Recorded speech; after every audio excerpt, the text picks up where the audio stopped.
I think of all the pickles, pickled carrots might be my favorite. They stay super crunchy, and the brine brings out the sweetness of the carrots without having to add sugar. They're the type of pickles where you could eat an entire jar in one sitting. So f***ing good.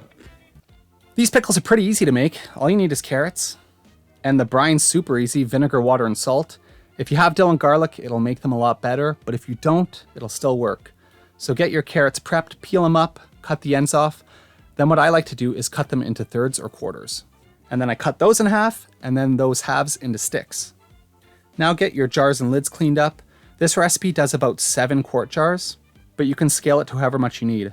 I pour some boiling water into the jars to kill whatever is left, and then I put the dill and the garlic into the jar. Then put your carrots into the jar. The trick is to get as many in as you can. You can shake your jars, tap them, stuff them with your hands. Get as many carrots in there because you'll use a lot less brine that way. All right, here's the brine recipe. 12 cups of water, 4 cups of vinegar, and 1 cup of coarse salt. See, told you it was easy. Stir it around and get that boiling. Once it's boiling, fill up your jars. I usually go about maybe a ½ inch to the top. Make sure all the carrots are submerged. Yeah, if you like pickles, soap, and other random think about subscribing to my channel. It's basically all I post. Get the caps on, get the rings on. You don't have to crank the rings. It's the cap that seals the jar. When the brine cools and contracts, it sucks the cap down. Pickled carrots, like I said, the best pickle going. Crunching all winter. Does that make sense?